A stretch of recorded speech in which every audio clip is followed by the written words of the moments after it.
Amén. Entonces, hoy queríamos estar hablando un poco sobre llenos de la gracia superabundante, ¿verdad? Uno de los mensajes que nosotros ministramos como iglesia, ¿verdad? Que no es un mensaje nuevo, pero que es nuevo muchas veces en el medio evangélico, es el mensaje de la gracia, el evangelio de la gracia, ¿verdad? ¿Qué es el mensaje de la gracia? Es nosotros reconocer, creer, ¿verdad? Que todo lo que tenemos, que todo lo que recibimos, lo recibimos por lo que Jesús hizo en la cruz, ¿verdad? Que Jesús pagó un precio, ¿para qué? Para que nosotros podamos vivir una vida llenos de gracia superabundante. O sea, el Señor pagó un precio ya para que nosotros podamos recibir lo que Él tenía. La Biblia dice que Jesús es Dios, es Hijo de Dios. La Biblia dice que Él se hizo pobre para que nosotros seamos ricos, ¿verdad? ¿Y qué quiere decir pobre? Porque Él estaba con Dios, Él estaba en la gloria del Padre. Como decíamos, el Padre, Dios tiene necesidad de alguna cosa, Jesús tenía alguna necesidad de alguna cosa. Yo sé que muchas veces la religión se nos inculcó, ¿verdad? De que la religión tiene que ser, para ser cristianos tenemos que ser pobres. ¿Por qué? Porque la pobreza nos lleva más cerca de Dios, es la mentalidad, ¿verdad? Cuanto más pobre, más cerca de Dios está la persona. Pero aquí no estamos hablando de riqueza o de pobreza, estamos hablando de necesidad, ¿verdad? Necesidad de que el Señor dice que Él supliría todas nuestras necesidades conforme a su riqueza en gloria, ¿verdad? Y si vemos, por ejemplo, en Jesús, aparte de ser Dios, Él vivió en la tierra como hombre y Él no tuvo necesidad de nada, ¿verdad? Tenía que pagar los impuestos, vinieron los cobradores de impuestos y Pedro le dice, Señor, están los cobradores aquí, ¿qué hacemos? Y Jesús dice, pero Pedro, todavía no entendiste nada. El hijo paga impuesto a su padre en la casa del padre. Y él dice, no entendiste nada. Entonces yo soy el Hijo de Dios. Voy a pagar impuestos para un templo o para soldados romanos. Pero él dice, bueno, pero está bien, haz lo siguiente. Andá allí al lago que está allí. Pescá un pescado allí, pescá un pez. Sacá un denario, no sé cuánto dinero que había, una moneda que había dentro de aquel pescado y pagá tus impuestos y pagá los míos. Imagínense, tengo que pagar las cuentas. ¿Cómo hago? No, voy a la esquina, voy a sacar un pececito allí en el mar aquí y ya pago la cuenta tuya y pago la mía. ¿Será que había necesidad? Jesús estuvo con 12 hombres 3 años y medio y no solamente sustentó los 12 hombres que estaban tiempo integral con él, sino que cuidó la familia de ellos. La Biblia dice que Pedro tenía esposa porque Jesús sanó a la suegra de él. Entonces no solamente él cuidó de los 12 hombres que estaban tiempo integral con él, sino que él también cuidó la familia de esos hombres por 3 años y medio. ¿Verdad? Y como yo dije, nuestro mensaje no es que Dios lo va a hacer millonario o rico a usted. Nuestro mensaje es que Dios cuida de usted, ¿verdad? Dios provee lo que usted necesita. ¿Qué es lo que usted está necesitando ahora? Ah, pastor, sí, estoy pasando necesidad financiera. Bueno, Dios quiere proveer. Estoy pasando por una enfermedad. Dios quiere sanarlo, ¿verdad? No es solamente prosperidad, es Dios darle lo que nosotros necesitamos. Y eso se llama gracia, ¿verdad? Allí en Juan, entonces, que acabamos de leer, dice que el verbo fue hecho carne. Juan hablando en el capítulo 1. ¿Quién era el verbo? Dios. En el principio era el verbo era con Dios, el verbo estaba con Dios. O sea, en el principio era el verbo, en el principio era la palabra. En el principio había una palabra solamente. ¿Cuál era la palabra? El Hijo de Dios vendría, el Mesías, el enviado, el Salvador del mundo vendría para salvarnos de la opresión, de la cautividad de este mundo y de Satanás. Esa era la promesa en el Antiguo Testamento. La Biblia dice que habían unos discípulos que estaban yendo en camino de Maús y Jesús se le apareció y ellos no se dieron cuenta que era Jesús. Y Jesús comenzó a hablarle al respecto de él en todo el Antiguo Testamento. O sea, Jesús comenzó a decirle, mira, el salmista dijo al respecto mío esto. Jeremías, Isaías habló de mí. Le relató toda la palabra donde se hablaba del Mesías, el Salvador del pueblo de Israel y del mundo. Y ahí entonces, después que él llega a la casa con ellos, celebra la cena, la Biblia dice que él desapareció y los discípulos dicen, era Jesús. Por algo cuando él hablaba ardía nuestro corazón. Porque era Jesús, nosotros no nos dimos cuenta. No sé que lo que Dios hizo para ellos no darse cuenta que era Jesús que estaba con ellos, pero Jesús les mostró, o sea, en el principio era el verbo, en el principio era una palabra, una promesa, pero el verbo se hizo carne y eso es lo grandioso para nosotros. Yo sé que a veces nos gustaría ser como esos grandes héroes de la Biblia, del Antiguo Testamento. Cómo me gustaría estar con Elías, estar con Moisés, estar con Josué y ver los milagros que sucedió. Cómo me gustaría estar con el profeta Eliseo, ¿verdad? Y las historias son fantásticas, pero ninguno de ellos tuvieron el verbo hecho carne, ¿verdad? Hoy nosotros estamos con el mayor de los mayores, con Jesús, con nosotros. Él está con nosotros, Él habita en nosotros a través de su Espíritu. Entonces la Biblia dice, el verbo fue hecho carne y habitó entre nosotros. En el principio ellos tenían la palabra apenas. Nosotros hoy tenemos la palabra y tenemos el verbo. Y el verbo se hizo carne y habitó entre nosotros, dice, y vimos su gloria. Gloria como del unigénito del Padre. Vimos la gloria como la gloria del único Hijo de Dios, el unigénito. Pero la Biblia allá en Romanos dice que Él pasó a ser el primogénito de muchos hermanos. O sea, hoy nosotros compartimos la misma promesa, la misma alianza, como dijo Juan. La Biblia dice que somos herederos y coherederos juntamente con Cristo. Si estos hombres aquí vieron la gloria de Dios siendo apenas discípulos, imagínense hoy nosotros, no solamente como discípulos. Jesús le dice a los discípulos en cierta ocasión, yo no los voy a llamar más siervo a ustedes, porque el siervo no sabe lo que su Señor hace. Yo los voy a llamar a ustedes amigos, ¿verdad? Yo los voy a llamar amigos. Pero aquí, eso cuando estaba con los discípulos, pero cuando Él anduvo en la tierra, murió en la cruz y resucitó, la Biblia dice que Él fue hecho el hermano de muchos hermanos para llevarnos a la gloria. Era clase de madurez, ¿se recuerda? Él fue hecho el hermano mayor, Él fue hecho hermanos para que nosotros seamos hechos hijos de Dios, ¿verdad? Para que podamos ser llevados a la gloria del Padre, disfrutar las promesas del Señor. Amén. Entonces el verbo fue hecho carne, dice, y vimos su gloria, y vimos su gloria como del unigénito del Padre, lleno de ¿qué? De gracia y verdad. O sea, superabundante gracia. Vimos su gloria, lo vimos lleno de gracia y verdad. Entonces, lleno de gracia superabundante. Y esa gracia, ¿qué es lo que sucede? Vemos en la Biblia entonces el Dios creador de los cielos y la tierra, ¿verdad? Mostrando su gracia, mostrando su maravilla.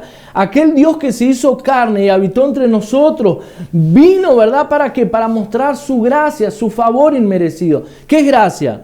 ¿Se recuerdan? Favor inmerecido.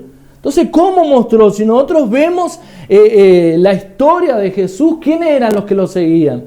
Las prostitutas, los cobradores de impuestos, los ladrones, ¿verdad? Toda esa gente que eran marginados por la sociedad, lo seguían a Jesús. ¿Por qué es que lo seguían a Jesús? Porque veían en Jesús la gracia abundante, ¿verdad? Veían en Jesús que yo no merecía, pero Él me hace sentir que yo merezco. Por eso que aquella mujer, que en una versión dice que había sido una prostituta, algunos decía que era María Magdalena, en otros María, aquella mujer tenía un perfume reservado que valía un año de trabajo. Y vino y lo derramó a los pies de Jesús y secaba los pies de Jesús, los lavaba con sus lágrimas, los secaba con sus cabellos y estaba ahí contemplando al Señor, porque para ella no había nada más valioso que sentirse valorada, que sentirse que yo no tenía una vida y Él me devolvió la vida. Yo era una prostituta. Para la sociedad de nuestros días, ¿verdad? No es bien visto. Para la sociedad de Jesús, peor todavía. Cuando una mujer llegaba a ese punto es porque la vida de ella ya no tenía más sentido. No tenía marido porque no la podía sustentar, no tenía hijos que la pudieran ayudar y la única decisión que ella tenía hacerse prostituta. Pero esas prostitutas, esos pecadores, esos cobradores de impuestos, esos marginados por la sociedad, ¿qué es lo que sucede? Venían a Jesús. ¿Quiénes eran los únicos que no podían venir? O sería, mejor dicho, que no venían a Jesús y no recibieron nada de Jesús. Los fariseos, los religiosos. porque ellos creían que ellos estaban bien. O sea, yo merezco de Dios, yo estoy bien, yo soy bueno, yo doy diezmo, yo ofrendo. ¿Se acuerda aquel fariseo? Gracias, Señor, porque no soy como uno de todos esos pecadores. Yo doy el diezmo, yo ofrendo, yo oro tantas veces por semana. Y ahí Jesús dice que el otro que estaba al lado, un publicano, con su rostro, no se animaba ni a levantar su rostro para el cielo, decía: Señor, compadécete de mí porque soy un pecador. Y ahí Jesús dice: ¿cuál de los dos se fue justificado? ¿Aquel que merecía algo o aquel que dice: Señor, soy un pecador?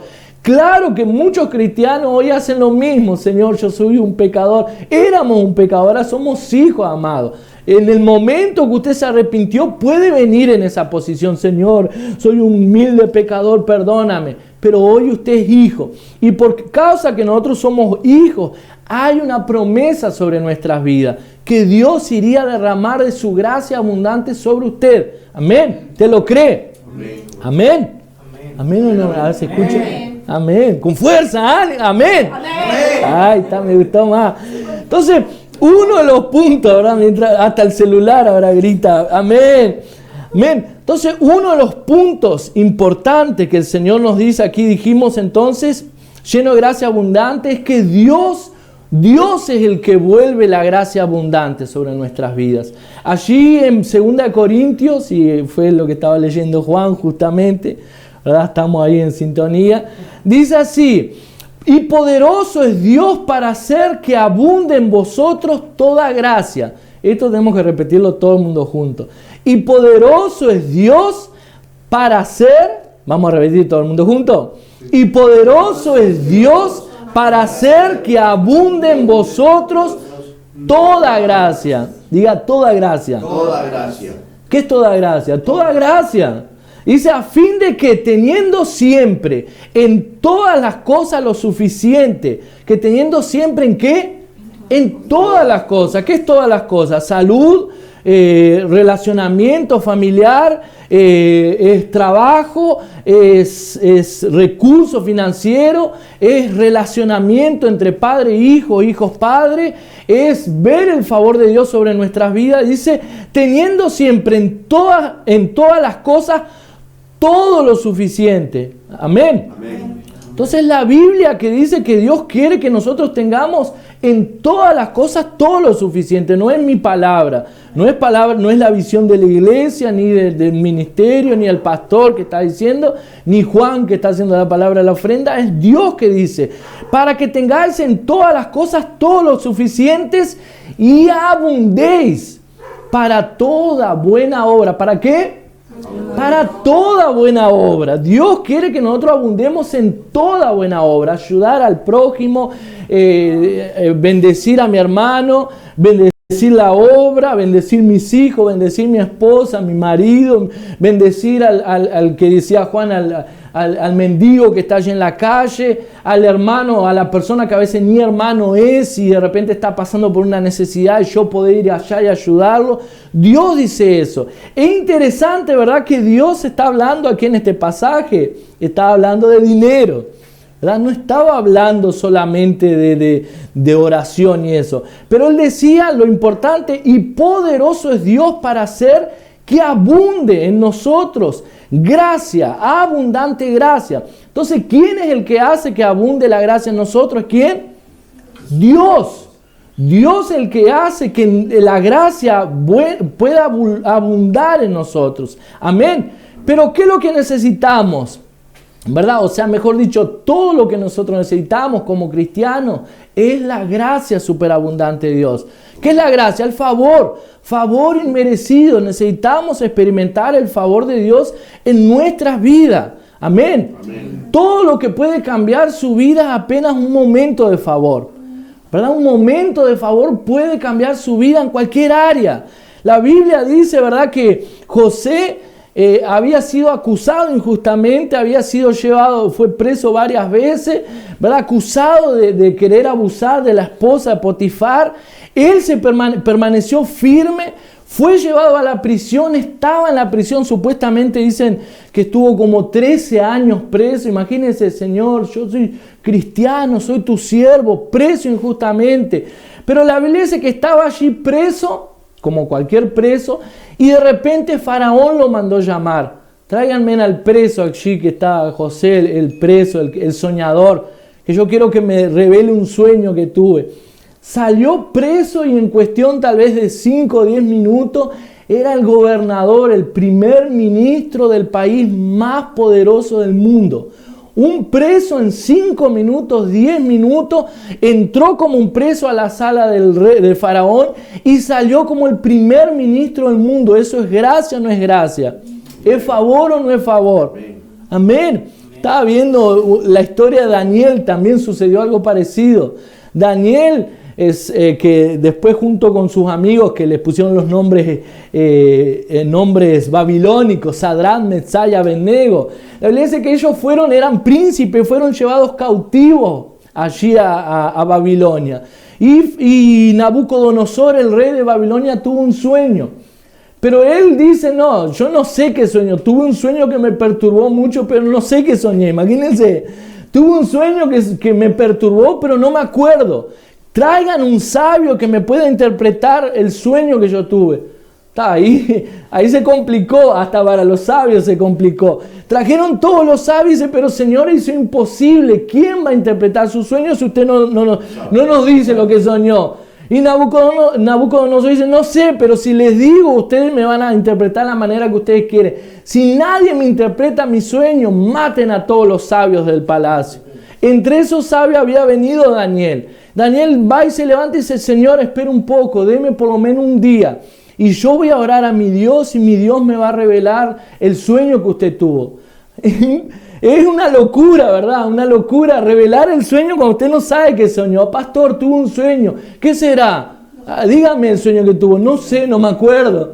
Entonces, ¿cómo quiere que yo se lo revele? Solamente Dios puede hacer una locura de esa. La Biblia dice que él fue a orar y en la noche, en sueño, Dios le reveló el sueño de Nabucodonosor. Llegó al otro día delante de Nabucodonosor y dice, el Señor me reveló su sueño. Usted soñó esto, esto y aquello.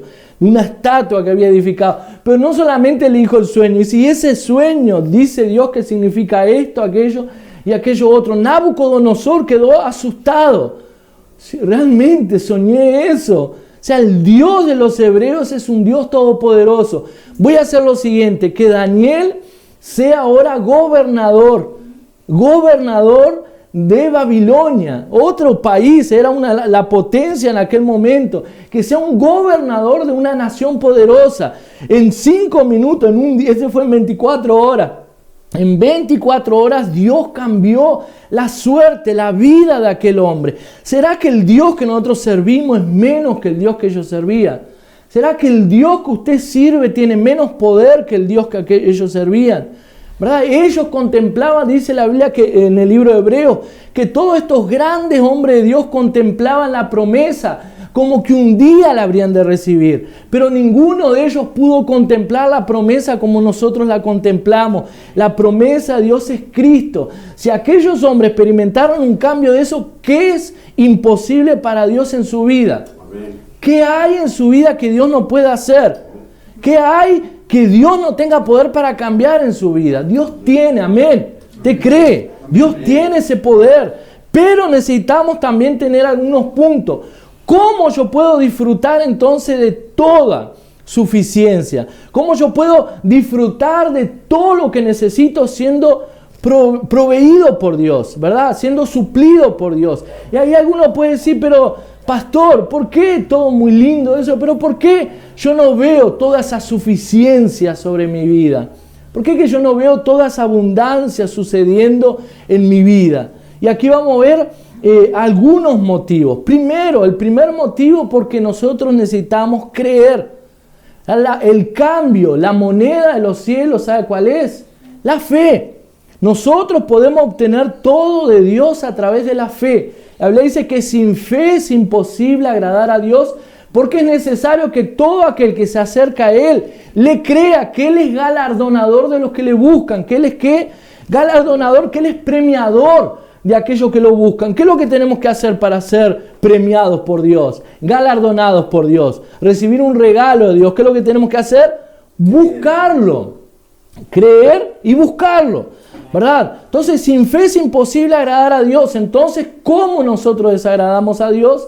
Cuando no tenemos fe, ¿verdad? Entonces, es necesario creer. Ese es uno de los puntos, es necesario creer, ¿verdad? Algunas personas enseñan muchas veces que el día, ¿verdad?, que tengamos la fe suficiente, se va a producir lo que deseamos. No, Dios no ha hecho en tu vida porque vos no tenés fe suficiente. Dios todavía no hizo ese milagro en tu vida porque te falta fe. Pero la fe, en verdad, no es cuando tengamos más fe que Dios va a hacer, ¿verdad? No tiene nada que ver con la fe que nosotros tenemos que Dios va a hacer, sino que nuestra fe tiene que estar en creer que lo que Dios dice es verdad. Entonces no es asunto de más fe o menos fe. Jesús dice, si tuviere fe como un grano de mostaza, ¿usted sabe qué tamaño un grano de mostaza? ¿Alguien aquí ya vio un grano de mostaza? Es como una piedrita de arena, es milimétrico, no se ve, ¿verdad? Y eso se cría en un arbusto como de 3 metros de altura. Es la semilla más chica de las plantas que hay, ¿verdad? Y la planta que no llega a ser un árbol, pero crece como el tamaño de un árbol, que es una hortaliza, ¿verdad? Pero queda la mayor de las plantas, de las hortalizas. Una semillita milimétrica. Jesús dice, si ustedes tuvieran fe del tamaño de una grano de mostaza, le dirían a estos montes, quítense, échense en el mar y ellos se echarían. Entonces, la fe no tiene que ver que nosotros cuando tengamos mucha fe Dios va a hacer, sino lo que nosotros necesitamos es tener la fe en el lugar correcto.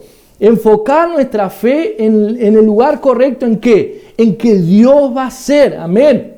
En creer que Dios va a abrir nuestros ojos para ver lo que Dios ya prometió. En verdad la fe no es creer que Dios va a hacer. La fe es creer que Dios ya hizo. Allí Hebreos 11:1 dice, es pues la fe la certeza de lo que se espera. ¿Qué es la certeza? Yo ya estoy esperando. Dios me lo va a dar. La convicción de lo que no se ve. Es pues la fe la certeza de lo que se espera, la convicción de lo que no se ve. O sea, es creer que Dios ya me dio lo invisible. No lo veo. No sé cómo Dios va a hacer, tampoco estoy tan preocupado en eso. Pero Él va a hacer. Si Dios dijo que iba a hacer en su vida, si Dios dijo que le iba a dar, si Dios dijo que iba a obrar, Él lo va a hacer. Amén. Necesitamos creer. 2 Corintios, allí que fue lo que leyó Juan, 2 Corintios 9:7, dice cada uno dé como propuso en su corazón, no con tristeza ni por necesidad, porque Dios ama al dador alegre. Entonces allí el versículo que habíamos leído anteriormente, que era el versículo 8, el siguiente decía, y poderoso es Dios para hacer que abunde en vosotros toda gracia. Entonces en este caso, como dijimos, está referido a financieramente, ¿verdad? Pero se aplica a todas las áreas. Entonces la fe bíblica es abrir nuestros ojos espirituales para ver lo que Dios ya está haciendo en nuestras vidas.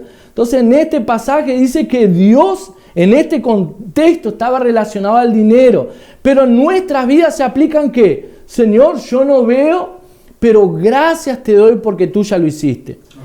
¿Verdad? Gracias te doy porque tú ya me supliste mi necesidad. Gracias te doy porque tú ya obraste en mi familia. Gracias te doy por la salvación de mis hijos. Gracias te doy por la salvación de mis sobrinos. Gracias te doy, Señor. ¿Qué es la fe? Llamar a la existencia lo que no vemos pero creemos que Dios va a hacer porque es promesa de Él. Amén.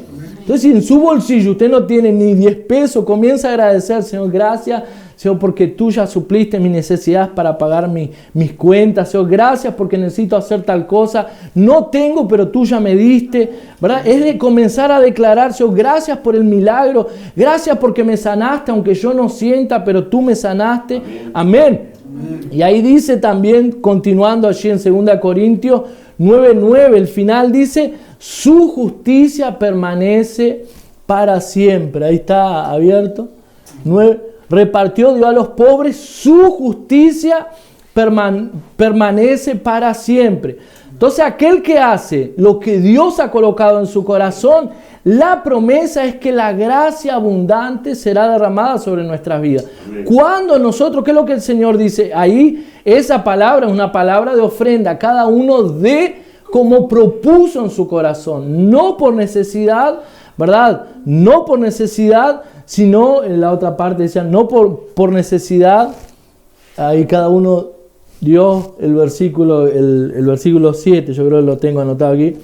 Cada uno dé como propuso en su corazón, no con tristeza ni por necesidad, porque Dios ama al dador alegre. O sea, Dios ama a aquel que cree. Entonces yo doy, inclusive para dar, por más que sea ofrenda o diezmo, eso exige mi fe, porque yo no sé si no va a faltar mañana, ¿verdad? Y a veces cuando nosotros traemos el diezmo es 10%, no es poco, no es un valor a veces poco, pero mi confianza está en Dios. Yo no sé si va a faltar, necesito fe. Aún como decía Juan, aún que yo dé, pero si no tengo amor, puedo dar todo lo que yo tengo, todo el dinero que tengo, pero si no tengo amor, si no tengo fe, si no tengo confianza en que Dios cuida de mí, ¿verdad? De nada sirve. Entonces lo que nosotros necesitamos tener es que creer, obedecer al Señor. Otro de los puntos también que muchas veces nos impide experimentar esa gracia abundante es tener una imagen correcta del Padre. Entonces, una cosa es usted saber que usted es hijo amado, que Dios lo ama, que pagó un precio en la cruz, pero muchas veces el problema es el concepto que nosotros tenemos de nuestro Padre. Imagínense, yo no voy a ver si coloco mi ejemplo, pero imagínense José Luis, voy a poner que José Luis podría ser mi padre, ¿verdad? Pero imagínense José Luis, yo iba a decir yo ser el padre, pero yo creo que no puedo ser padre de nadie aquí, ¿verdad? Todos son más o menos, todos aquí son mayor que yo soy el más joven. Pero imagínense José Luis es mi padre, él es multimillonario, él tiene aviones, tiene empresa, pero multimillonario. Solo que yo me ven en la calle ustedes agarrando el ómnibus, ¿verdad? Teniendo que esperar el ómnibus en la ruta allá. Y te dicen, pero hay algo mal aquí. ¿Por qué que si tu padre es tan rico, por qué que vos tenés que pagar un boleto y tenés que andar agarrando ómnibus, agarrando lluvia, frío? Yo sé, porque él es mi padre, pero pedirle a él que, no sé, te compre un auto, que te ayuda. No, yo no sé si él me va a dar, porque mi padre es medio severo, él está esperando que yo meta la pata siempre para castigarme. Yo no sé si él me ama, no me atrevo a pedirle. Pero pedirle es tu padre. No, yo en verdad ni quiero pedirle nada porque no quiero que me reproche o algo. Entonces, ¿cuál es el concepto? Pero en verdad esa es la imagen que yo tengo de él. Claro. Sin embargo, José Luis dice, no, pero si él no me pide, ¿cómo le voy a dar? Yo lo amo, hijo, yo te amo. Lo que necesite, vení y pedime que yo te doy. Pero yo digo, no. Él dice eso, pero en verdad no me quiere comprar nada. Entonces ese que tiene que ver el concepto que yo tengo de él. Él es mi padre, él es generoso, él es dueño de todo. El problema no es mi padre, el problema soy yo, que veo a mi padre, ¿verdad? Tengo una imagen incorrecta de lo que él es. Entonces muchos hijos, y vemos en la Biblia ese ejemplo, muchos hijos no reciben del Padre. ¿Por qué? Porque tienen una imagen incorrecta del Padre. Entonces es importante usted tener una imagen correcta de su Padre. Lucas 15:29 dice así. ¿Se acuerda la parábola del hijo pródigo? Lucas 15:29 dice, mas él respondiendo dijo al Padre, he aquí, tantos años te sirvo, no habiéndote desobedecido jamás, y nunca me has dado ni siquiera un cabrito para gozarme con mis amigos. ¿Se acuerda la historia del hijo pródigo? Amén. El hijo más chico le pidió al padre, dame la herencia, morite, ya que no te morís nunca, dame mi parte que la voy a disfrutar en vida. Fue eso que le dijo, en otras palabras. Dame mi parte porque yo soy joven. Cuando vos te mueras yo voy a ser viejo y ¿para qué quiero plata? Yo quiero vivir la vida loca ahora, dame que me voy. El padre vino y dijo, le dio una tercera parte de la herencia, ¿verdad? Un tercio de la herencia, ¿por qué? Porque los otros 2 tercios eran para el hermano mayor. Era la ley la herencia del primogénito. Se fue, gastó la plata con todo lo que él quería, ¿verdad? Después que se gasta toda la plata, estaba allá dándole comida a los cerdos, dice, pero en casa de mi padre es mucho mejor. Ya sé, voy a planear algo, voy a decir, Padre, pequé contra ti, contra el cielo, no soy digno de ser llamado tu hijo. Trátame como uno de tus empleados. Y fue todo el camino así, me imagino, ¿no? Esa, Padre, pequé contra ti. Pero la Biblia dice que nunca él se arrepintió. Él simplemente cayó en sí, o sea, le cayó la ficha y dice, no, mejor están los empleados de mi padre que yo me voy a volver a mi padre y voy a pedir, Padre, trátame como uno de tus empleados. Cuando él venía, todavía el padre lo vio de lejos, salió corriendo, lo abrazó. Este es mi hijo, venga, vamos a celebrar. Maten el becerro más gordo, colóquenle en las mejores ropas, denle en otro cartón, otra tarjeta de crédito. Que el anillo era una tarjeta de crédito en aquella época. Yo compraba y colocaba el sellito aquí, papá pagaba. Fue eso. Después se había gastado todo, el padre todavía le daba otra tarjeta de crédito. Y la tarjeta de crédito sin límite todavía, no tenía un límite. Imagínense, se mandó toda, era la tarjeta sin límite. Viene, quiero comprar tal cosa, el sellito del padre. Eso significaba un anillo. Gloria a Dios. Cuando él llega al padre, ¿qué es lo que dice? Tremendo rostrudo también, ¿verdad? Llega al padre, Padre, pequé. El padre le dice, hijo, no importa, ven aquí, vístanlo. ¿Qué es lo que él colocó? ¿Alguna resistencia? Él, no, Señor, yo no soy digno de ser llamado tu hijo. Trátame como... Se olvidó de todo el recital. Yo me imagino que, ay, qué bueno, sí. Vístanme. Él aprovechó y disfrutó. ¿Por qué? ¿Eso era qué? Gracia. Esa era abundante gracia. Pero había otro hijo que estaba en la casa, el hijo mayor, que cuando, ¿qué está pasando aquí? ¿Qué es ese ruido? Y uno de los siervos que estaba allá afuera dice, no, ni te voy a contar, no te calientes. Yo me calenté, imagínate vos. Esto es mío, no es de la Biblia. No me di cuenta. Está trayéndolo a nuestros tiempos. Yo me calenté. Tu hermano, el sinvergüenza, aquel que se gastó todo, volvió. Un rostro tiene el tipo. Y tu padre todavía, ¿sabes lo que hizo tu padre? Mandó matar al becerro más gordo que le dio una tarjeta de crédito para que la usara.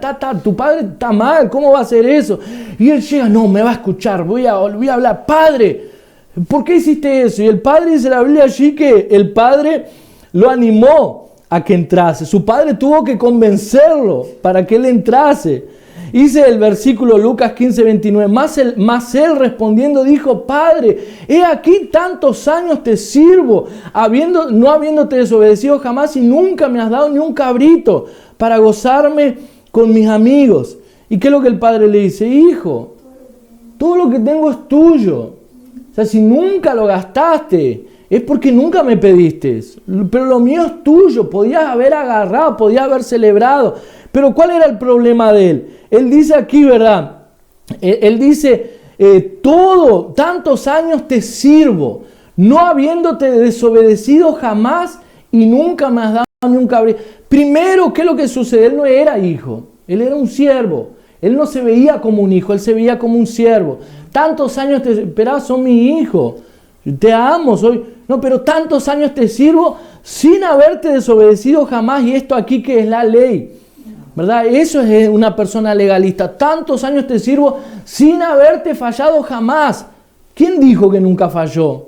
¿Quién dijo que nunca desobedeció? Entonces eso es la ley. La ley es pensar que cuando yo siempre hago lo correcto, Dios me va a bendecir. Como yo sé que fallo, Dios estoy en el horno, ¿verdad? Dios nunca me va a bendecir. Pero este muchacho, él pensaba que él era el number one, ¿verdad? El number one. Nunca fallé.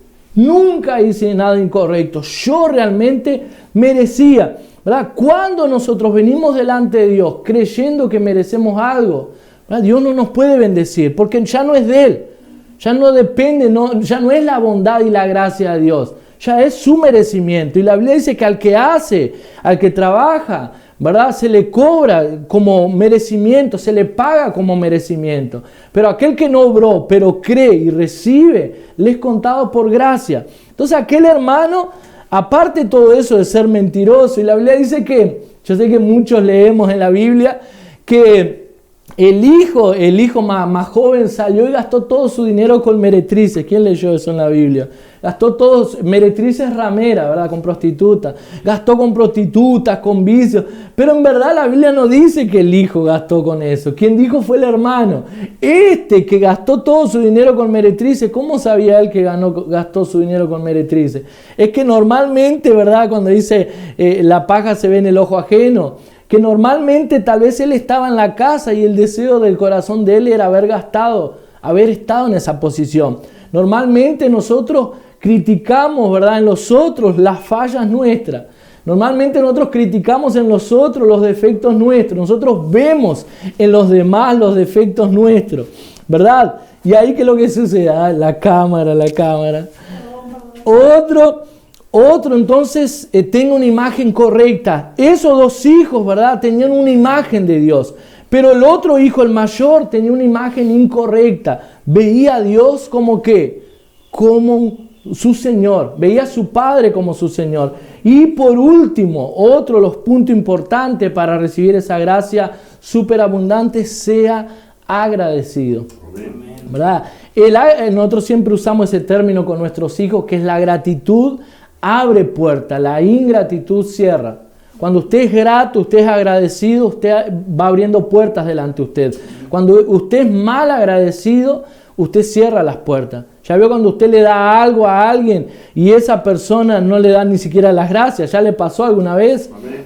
De haberle dado algo a alguien y la persona, está, y se da media vuelta y se va, pero ni las gracias me dio. Le pasó en esa experiencia, es horrible, ¿no es? ¿Qué es lo que hace usted próxima vez? No le da nada. ¿Para qué le voy a dar sin ni las gracias? Usted le da algo a alguien y la persona, ¡ay, qué lindo! Y nunca lo va a usar. Ya le pasó, le regaló algo y nunca lo usó. Y a veces usted ve al otro, aquel no fue el buzo que le regalé a Juan, ¿qué hace? Lo regaló, no le regala más nada, ingrato, mal agradecido. Entonces, cuando la persona es ingrata, ¿qué es lo que sucede? Cierra las puertas. Pero cuando nosotros somos agradecidos, y el ejemplo que Jesús nos deja allí en Mateo 15:32, dice así, Mateo 15:32, y Jesús llamando a sus discípulos dijo, tengo compasión de la gente, porque ya hace 3 días que están conmigo y no tienen que comer, y enviarlos en ayunas no quiero, no sea que desmayen en el camino, ¿verdad? Tengo compasión de esta gente porque hace días, aquí dice tengo compasión porque hace 3 días que están conmigo. Si los mando por el camino se van a desmayar porque no tienen que comer. Y ahí los discípulos que estaban con él dijeron, Señor, pero Andrés que estaba, dice, Señor, tenemos tanto dinero, unas monedas aquí, pero ¿qué es este dinero para tanta gente? Y Jesús le dice, bueno, pero denle ustedes de comer entonces. ¿Qué es lo que tenemos? Y Andrés que estaba por ahí, no tenemos nada, la plata que tenemos no nos da. Pero aquí hay un muchacho que tiene 5 panes de cebada y 2 pececillos. Pero ¿qué es esto para tanto? Ay, Jesús, bueno, tráiganlo. A veces nosotros tenemos ese problema, ¿verdad? Con Dios. No tenemos lo suficiente para darle. ¿Qué es esto? O sea, ¿para qué voy a ofrendar si no tengo ni siquiera? ¿Para qué voy a dar? ¿Para qué voy a pedirle a Dios si lo que tengo es poco? Y ahí dice entonces, ¿qué es lo que hace Jesús? Bueno, sienten la gente ahí en el pasto, tomó aquellos panes, tomó aquellos peces y ¿qué es lo que hizo?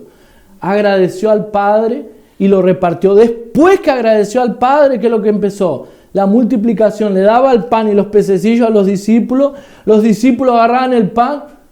Imagínense la escena, ¿no? Viaje conmigo un poquito aquí. El pan, le daba un pedazo, tengo un pan solo, le doy pero no tenía 2 panes, me quedó 2 panes y empiezo a repartir y nunca se terminaba. Fue eso que sucedió literalmente. Pero ¿cuál fue la base de todo eso?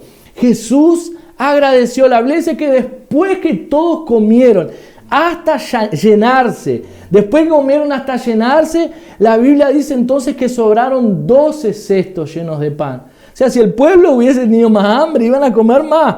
Se paró, la bendición paró. ¿Por qué? Porque la gente paró. Si no, la Biblia dice que comieron hasta que se saciaron.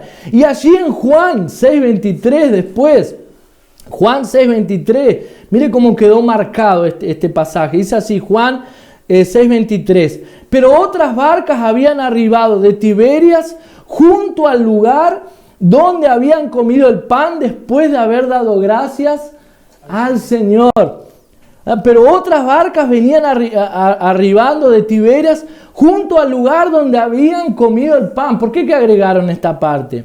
Junto al lugar donde habían comido el pan después de haber dado gracias al Señor. O sea, el lugar quedó reconocido como un lugar que fue dado gracias al Señor y por causa de eso hubo multiplicación. Amén. Amén. Y aquí ya finalizando, ahora sí, Efesios 3:20 dice: y aquel que es poderoso para hacer todas las cosas mucho más abundantemente lo que pedimos o entendemos según el poder que actúa en nosotros. Entonces, el último punto aquí es que la gracia superabundante se manifiesta en nuestras vidas, ¿verdad? A través del poder que ya está operando en nosotros. Entonces el poder de Dios, dice la Biblia, que opera en nosotros. La palabra aquí para poder es dunamis. ¿Ya escucharon esa palabra? Se usaba antiguamente en las bicicletas, aquella antigua, el dínamo. ¿Se recuerda el dínamo? ¿Escucharon esa palabra dínamo?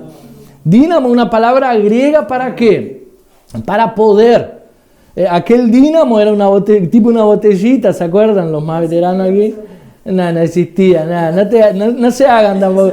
Aquella botellita que le ponía la rueda, cuando recostaba en la rueda, así tenía una tapita, empezaba a girar con la rueda, y eso producía que la luz alumbrase las bicicletas. O sea, ya le contaron. Entonces, eso era conocido como un dínamo, ¿verdad? Entonces, ¿qué es lo que sucede? La palabra entonces para poder aquí es dunamis o dínamo, ¿verdad? Que opera en nosotros. La Biblia dice que el poder que opera en nosotros, el dínamo que opera en nosotros. Y la palabra entonces, poder en griego es dunamis y opera en nosotros. Es la palabra energeo. Energeo, ustedes la van a recordar después.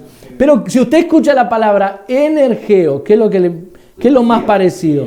Energía. Entonces el poder, el dunamis, opera en nosotros ¿para qué? Para producir energía, o sea, poder. Energía que viene del poder que ya está en nosotros, dice la palabra. Y aquí ya finalizando, ¿verdad? Podemos ver algunos puntos importantes. Primero, dice, ahí volviendo nuevamente, y aquel que es poderoso, ¿verdad? Entonces, el primer punto aquí, ya para finalizar, es aquel que es poderoso. ¿Dios es qué? Poderoso. Nuestro Dios es poderoso y gobierna sobre todas las cosas. Dios es poderoso. Amén. Amén. Segundo, continúa diciendo, aquel que es poderoso, ¿para qué? Para hacer. No es solamente ya escuchar que Dios es poderoso, es grandioso, no es maravilloso. Dios, el Dios que servimos, poderoso. Aquel que es poderoso para hacer. Entonces Dios es capaz de hacer, Él puede todas las cosas, ¿verdad? Y para Él nada es imposible. Aquel que es poderoso para hacer, continuamos. Aquel que es poderoso para hacer todo lo que pedimos. Y ahí ya eso es maravilloso, ¿verdad? Aquel que es poderoso para hacer todo lo que pedimos. Entonces tenga cuidado con lo que usted le pide al Señor, ¿verdad? Tenga cuidado con lo que usted le pide porque el cielo está escuchando. Tenga cuidado con lo que usted le pide al Señor porque Dios lo va a hacer. Aunque usted se olvide, Señor, que vos me pediste, ¿te acordás? Entonces aquel que es poderoso para hacer todo lo que pedimos, sigue. Es poderoso para hacer todo lo que pedimos. Aquel que es poderoso para hacer todo lo que pedimos o pensamos. Entonces tengan cuidado con lo que piensa también. ¿Ya alguna vez tuvo así, imaginó, ay, cómo me gustaría tener una casa en tal lugar? Ya soñó eso. ¿Cómo me gustaría vivir en este barrio y tener una casa en este barrio? Ya soñó. O entonces agarró una revista o empezó a mirar en la internet. Voy a mirar casas en Solimar. Voy a mirar casas en Neptunia, casas en Montevideo. Voy a mirar casas y como, ay, cómo me gustaría. Ya hizo, ya tuvo ese sueño, ya tuvo ese deseo. La Biblia dice que Dios es poderoso para hacer todo lo que pedimos o pensamos. Amén. Entonces, otra vez más, cuidado con lo que usted piense. Aquel que es poderoso para hacer todo lo que pedimos o pensamos abundantemente. O sea, y más todavía, ¿verdad? Más poderoso. Dios tiene poder para hacer todo aquello que usted pide o piensa abundantemente. Aquel que es poderoso para hacer todo lo que pedimos abundantemente, mucho más aún de aquello que pedimos. Amén. Colóquese en pie. Y dice, aquel que es poderoso para hacer, completando otra vez el pasaje, aquel que es poderoso para hacer todo abundantemente, mucho más de aquello que pedimos o pensamos, de acuerdo a su poder que opera en nosotros. Entonces el poder de Él ya está ¿en dónde? Ya está en nosotros. Él es capaz de hacer mucho más de aquello que creemos o pensamos. Entonces Dios es capaz de sorprendernos a nosotros. Tal vez usted está pensando en una cosa y Dios dice, no, yo le voy a dar otra cosa diferente, mucho mejor, abundantemente. Amén. Vamos a orar en esta mañana. Coloque su petición delante del Señor, coloque su vida delante del Señor.